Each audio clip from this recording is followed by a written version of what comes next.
Good morning students.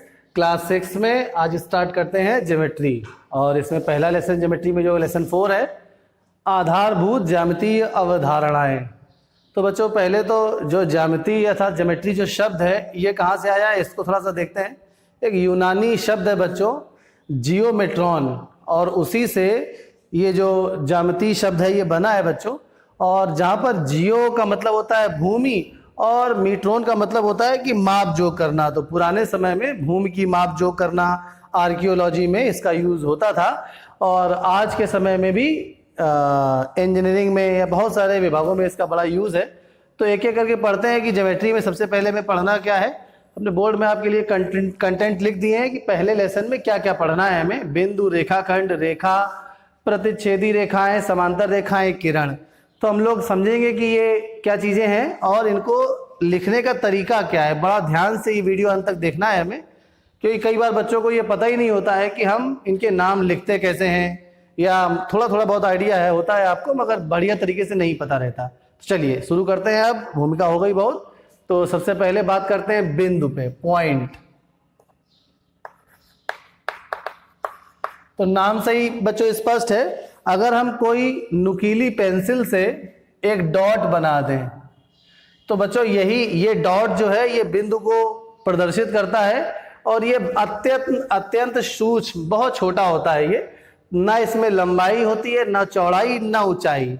मतलब बिंदु में लंबाई, चौड़ाई, ऊंचाई कुछ नहीं होती। और बेसिकली बिंदु स्थिति का निर्धारण करता है। इसको नोट कर लीजिएगा कि बिंदु किसका निर्धारण करता है बच्चों। बिंदु निर्धारण करता है स्थिति का, कि अगर किसी प्लेन में हमें किसी समतल में किसी स्थिति को दर्शाना है तो हम बिंदु द्वारा दर्शाते हैं। अच्छा, अगर मान लीजिए एक से अधिक बिंदु है, बिंदु के और उदाहरण हो सकते हैं कि सुई की नोक, प्रकार की नोक, जैसे ये मान लीजिए कंपास है हमारे पास प्रकार, इसका जो ये आगे वाला सिरा है इसकी नोक, ये बिंदु का उदाहरण है। पेंसिल जो आपके पास रहती है वो बिंदु की उसकी नोक, पेन की नोक, ये सब बिंदु के उदाहरण हो सकते हैं। और अब हम बात कर रहे थे कि भाई अगर एक से अधिक बिंदु हो किसी समतल में तो उनको हम अलग अलग प्रदर्शित करने के लिए क्या करें। जैसे मान लीजिए हमने यहाँ पर अपने समतल में 3 बिंदु दिखा दिए हैं, तो हम क्या करेंगे, इन बिंदुओं के नाम देंगे। तो नोट कर लीजिए इस बात को कि बिंदु के नाम सदैव अंग्रेजी वर्णमाला के बड़े अक्षरों से दिए जाते हैं।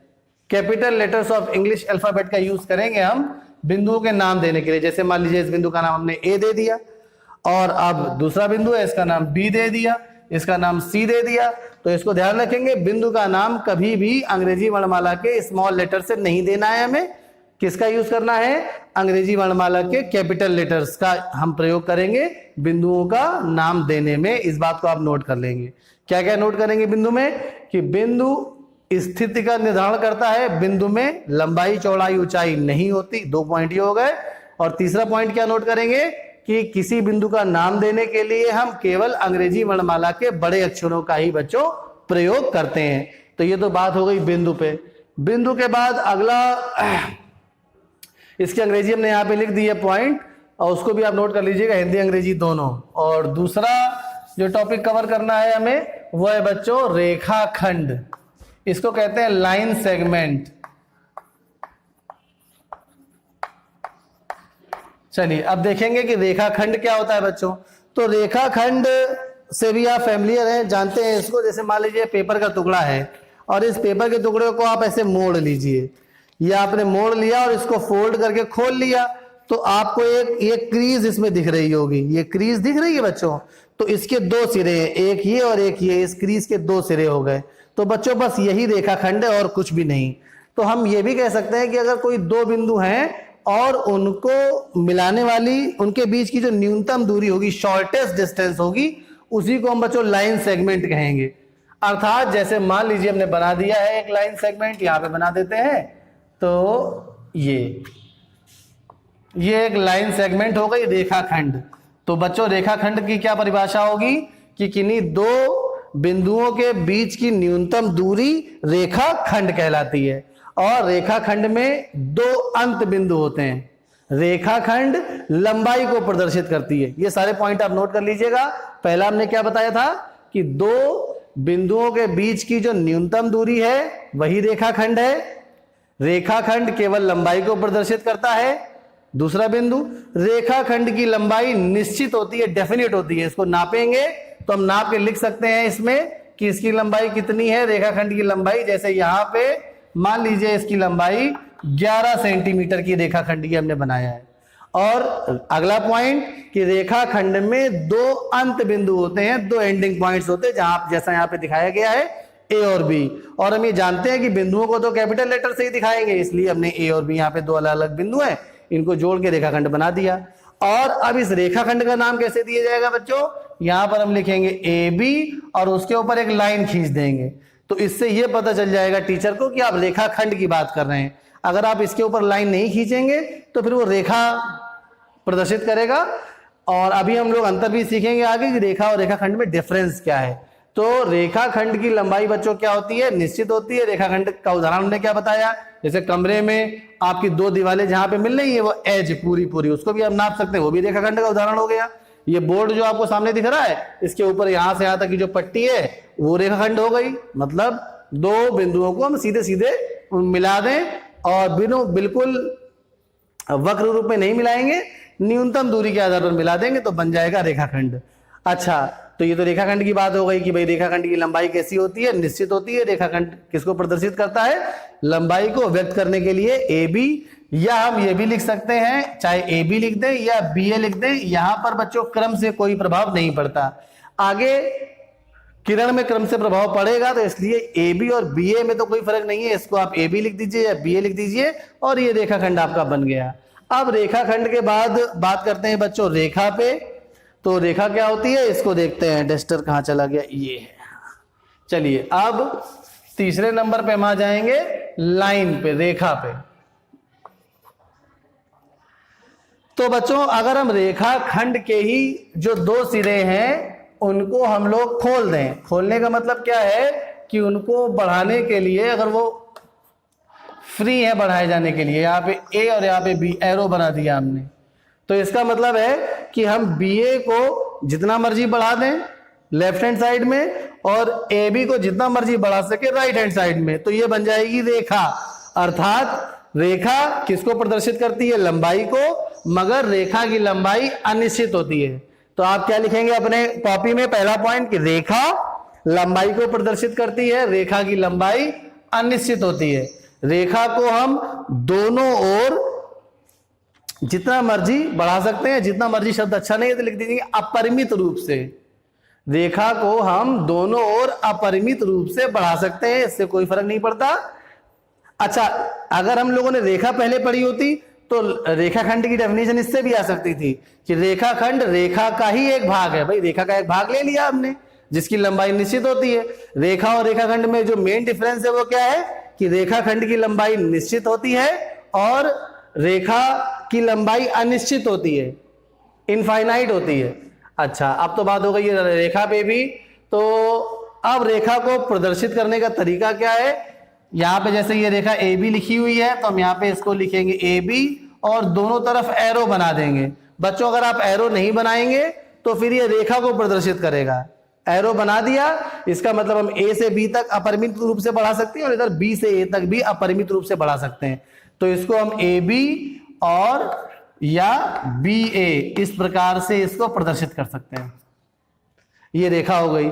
रेखा को प्रदर्शित करने का एक तरीका बच्चों और है कि रेखा को हम स्मॉल लेटर द्वारा भी दिखा सकते हैं अंग्रेजी वर्णमाला के, बशर्ते वो स्मॉल लेटर किसी एक तरफ लिखेंगे। बहुत आवश्यक बात बता रहे हैं, इसको ध्यान से नोट कर लीजिएगा और अपनी कॉपी में बिल्कुल ऐसे ही लिखिएगा। हमने बताया कि रेखा को व्यक्त करने का एक तरीका और है कि हम उसके दाहिने या बाईं ओर कहीं पे भी एक अंग्रेजी वर्णमाला का स्मॉल लेटर लिख दें। तो ये एल रेखा को प्रदर्शित कर रहा है, केवल लास्ट में एल लिख दिया तो ये एल रेखा को प्रदर्शित कर रहा है। अब रेखा को प्रदर्शित करने के दो तरीके हमने बताए आपको। अगर अंग्रेजी वर्णमाला के दो अक्षरों से प्रदर्शित करना है तो वो दोनों अक्षर बड़े होने चाहिए, दोनों तरफ एरो खुले होने चाहिए। एक से अगर प्रदर्शित किया जा रहा है तो दाहिने या बाईं तरफ कहीं पे भी हम उस लेटर को लिख देंगे तो वो रेखा को बच्चों प्रदर्शित करेगा। अब चौथा नंबर आता है, उस पर विचार करते हैं। चौथा नंबर है प्रतिच्छेदी रेखाएं, इंटरसेक्टिंग लाइंस। 4 नंबर पे है प्रतिच्छेदी रेखाएं, जो हम लोग पढ़ रहे हैं इंटरसेक्टिंग लाइंस।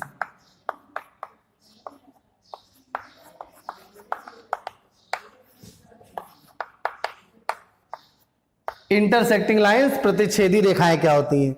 बच्चों अगर एक ही समतल में दो रेखाएं हो और वो ऐसी हो कि उनमें एक बिंदु उभयनिष्ठ हो, एक बिंदु कॉमन हो, तो उन रेखाओं को हम लोग कहते हैं प्रतिच्छेदी रेखाएं अर्थात इंटरसेक्टिंग लाइंस। कैसे? देखिए जरा बना के बताते हैं आपको।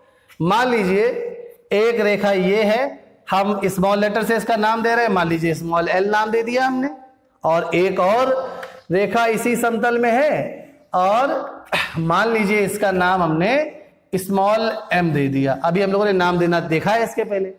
अब ये दोनों रेखाएं एक ही उभयनिष्ठ बिंदु P से, मान लीजिए इस बिंदु का नाम हमने P दे दिया, P कैपिटल लेटर ही रहेगा, इसको ध्यान रखना है हमें। तो ये रेखा L भी P से होकर जा रही है और रेखा M भी P से होकर जा रही है, इसलिए L और M प्रतिच्छेदी रेखाएं हैं, इंटरसेक्टिंग लाइंस हैं।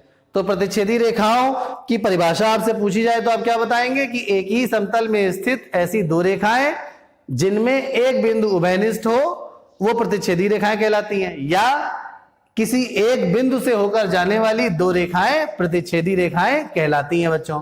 तो ये हो गए इंटरसेक्टिंग लाइंस। इसके भी बहुत सारे उदाहरण आप देख सकते हैं। जैसे मान लीजिए आप अपनी छत में देखिए जरा, और दो ये दीवार और ये दीवार मिला के एक लाइन बना रही है, उधर लेफ्ट वाली और छत ये भी लाइन बना रही है, दोनों आपस में मिल रही है, वो दोनों रेखाएं हो गई।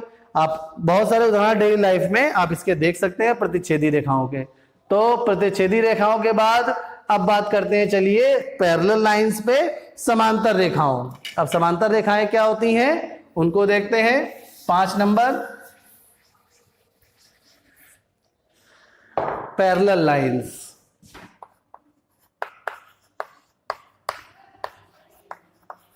अब ये आ गया पैरेलल लाइंस, प्रतिच्छेदी रेखाओं का ठीक विपरीत। एक ही समतल पर स्थित ऐसी दो रेखाएं जो आपस में कहीं पर भी ना मिले वो कहलाती हैं समांतर रेखाएं। इसके उदाहरण बहुत सारे देखेंगे होंगे आपने। बोर्ड का ऊपरी सिरा और निचला सिरा, ये दोनों आप बढ़ाइए कहीं नहीं मिलेंगे। रेल की पटरियां, ये सब बच्चों समांतर रेखाओं के ही उदाहरण हैं। ये मान लीजिए हमने दो रेखाएं बना दी एक ही स्केल की सहायता से, तो ये देखिए ये रेखा L है और ये रेखा M है, और ये L और M अगर हम दाहिने तरफ बढ़ाएं तो भी कहीं नहीं मिलेंगी, दोनों को दाहिने तरफ बढ़ाया गया तो भी कहीं नहीं मिलेंगी, और दोनों को बाएं तरफ बढ़ाया गया तो भी ये कहीं नहीं मिलेंगी। तो ये कैसी रेखाएं हैं बच्चों? ये हैं समांतर रेखाएं। इसको जरा ध्यान देना है हमें कि समांतर रेखाएं। अच्छा, अब परिभाषा आपसे पूछी जाएगी, भाई समांतर रेखाओं की परिभाषा क्या है? तो आप कहेंगे कि एक ही समतल में स्थित ऐसी दो रेखाएं जिनके बीच की दूरी सदैव समान रहे। जब भी हम बच्चों बीच की दूरी की बात करते हैं तो लंबवत दूरियां, जैसे रेल की पटरी के बीच में जो डंडे रहते हैं इस तरह से सीमेंटेड, ये इनके बीच की दूरी है बच्चों, ये सब समान लंबाई के होते हैं। तो हमने क्या बताया कि दो रेखाएं, एक ही समतल में स्थित ऐसी दो रेखाएं जो आप दोनों तरफ बढ़ाने पर आपस में कहीं ना मिले, समांतर रेखाएं कहलाती हैं। या दूसरी परिभाषा कि एक ही समतल में स्थित दो रेखाएं जिनके बीच की दूरियां सदैव प्रत्येक स्थान पर बराबर रहें, वो भी कहलाती हैं समांतर रेखाएं। ये दूरियां हमेशा बराबर रहेंगी, कहीं पे घटे या बढ़ेंगी नहीं। चलिए अब समांतर रेखाओं के बाद आ जाते हैं 4.1 के अंतिम टॉपिक पे।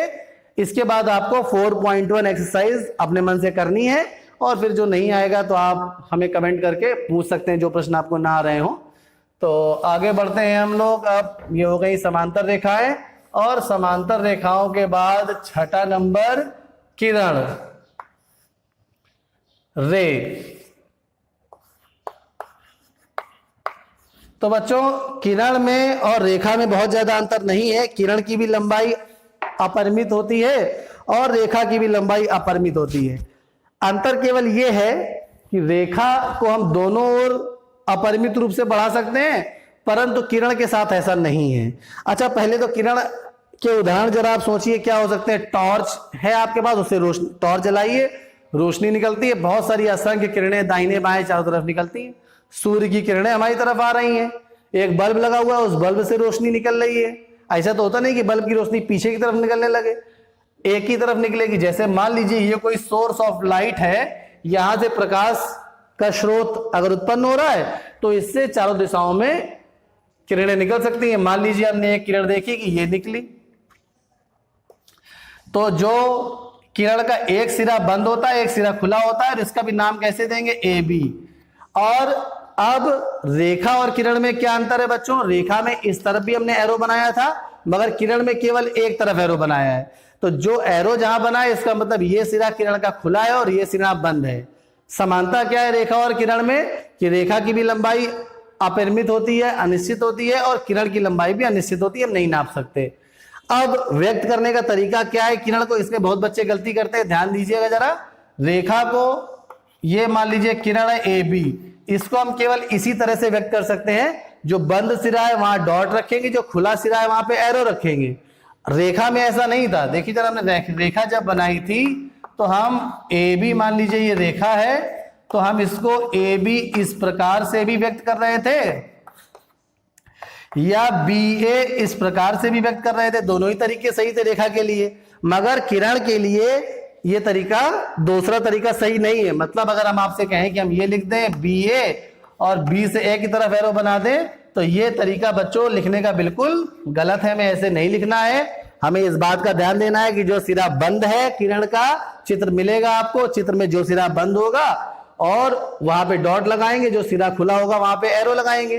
तो अब बच्चों एक ही बिंदु से एक से ज्यादा किरणें भी निकल सकती हैं। मान लीजिए एक बिंदु ए है, तो यहां से एक किरण ये ए सी निकल गई, तो सॉरी यहाँ पे सी दे देते हैं नाम, तो ये ए सी किरण है। अब इसको कैसे व्यक्त करेंगे, इसको इस ए सी किरण को व्यक्त करेंगे ए और सी के ऊपर एरो लगा देंगे और एक जो पॉइंट है वो डॉट बंद रखेंगे। तो चलिए हम लोगों ने काफी कुछ सीख लिया है इसमें।